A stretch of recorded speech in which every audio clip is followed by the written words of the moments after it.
Metal Jesus, and I'm back again with another Hidden Gems video, but this time for one of my favorite handhelds, and that is the Sony PSP, the PlayStation Portable. I love this console. Now this one here has a custom skin on it to make it look all kind of steampunky, very cool. Now I have about 60 games in my PSP collection, and in there I think there are a ton of great games and definitely some hidden gems. So many, in fact, that I do see this as a multi-parter, so I'm gonna do at least 2, if not 3 of these videos. But enough talking, let's get to it.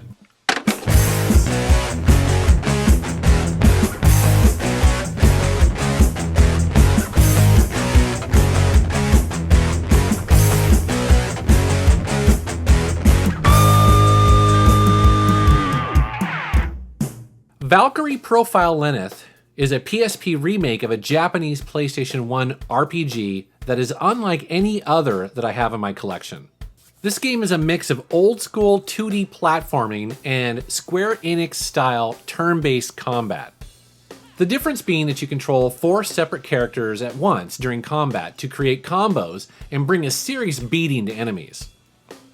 The story to go along with combat's pretty interesting as well. It deals with ancient Norse legends where you must collect the souls of fallen warriors to prepare for an epic battle between gods. Despite being based on a Japanese version of Valkyrie Profile, for this version they actually added all new CGI videos to help tell the story. Overall, this is a pretty interesting role-playing game with a great combat engine and a unique playstyle. Crush by Sega is a pretty unique puzzle game where you jump into the mind of the main character Danny to see why he is suffering from insomnia. The game involves you crushing levels from 3D to 2D to help you reach platforms and solve fairly complex puzzles. You can swing the camera around to get a better view, but depending on which view you're in, it can radically change your perspective. This game reminds me a little bit of Super Paper Mario, mixed in with some weird kind of Tim Burton style visuals. Actually, the game is pretty edgy and often hilarious, but if you're looking for a challenge and you like really kind of interesting and weird puzzle games, this is for you. It actually gets pretty tough as it goes on, but it's definitely a lot of fun. Ah yes, I love me some racing games, and Motorstorm Arctic Edge on the PSP kicks ass. This game is based on the PS2 version, but looks surprisingly excellent on the handheld. This game has 12 vehicles, including snowmobiles, motorcycles, big rigs, and even trashy 70s muscle cars. You compete through 8 classes across 12 different locations, each peppered with multiple shortcuts to discover and exploit. And look at those levels. I just love the post-apocalyptic style, the kind of Mad Max look that they bring to this game. I guess about the only thing I'm not crazy about in this game is the moon physics, or the kind of floaty physics that it has. Now, that said, this game is a lot of fun, and if you like arcade racing games, you should definitely give it a try. Field Commander is a game that not a lot of people know about, and it's a real shame because this is a pretty cool strategy game.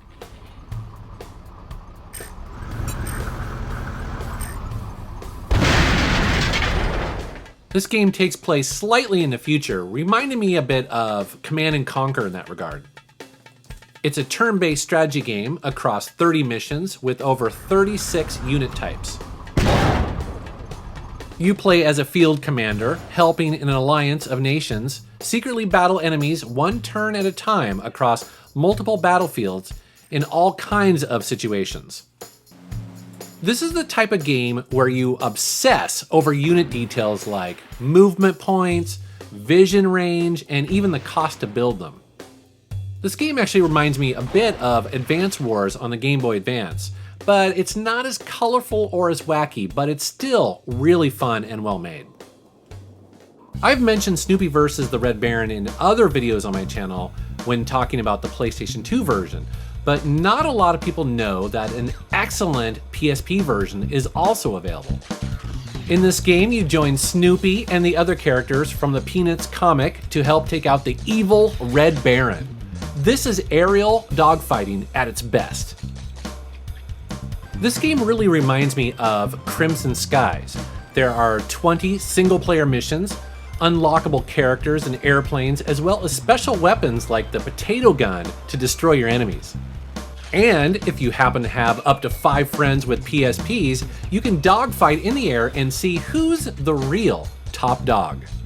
I mean, who knew that a Snoopy game would be so cool? There's a PS2 version or the PSP version, I don't care which, but get one of them because they are so much fun if you're into this kind of game. Jeanne dArc is a strategy RPG similar to Final Fantasy Tactics and is loosely based on the life of Joan of Arc.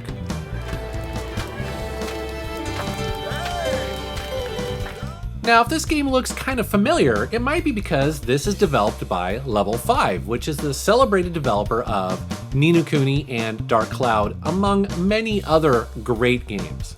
However, this game was specifically designed for the PSP and is sure to please fans who like a bit of history mixed in with their turn-based strategy, as well as colorful characters and great graphics. At the beginning of a battle, you can choose up to 14 different characters to take with you, which allows you to tailor your strategy to the specific goals and enemies that you encounter.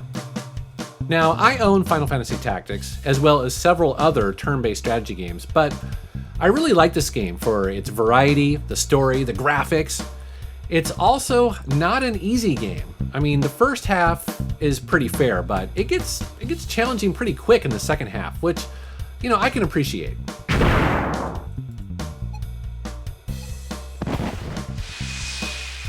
Outrun 2006 Coast to Coast is a sequel to the original Outrun you played as a kid in the arcades, but honestly, I like this even more.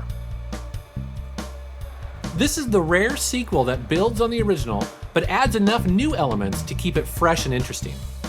Outrun features fully licensed Ferrari supercars, some of my favorites. Now you race these over 30 original tracks, plus it includes the original arcade tracks as a bonus.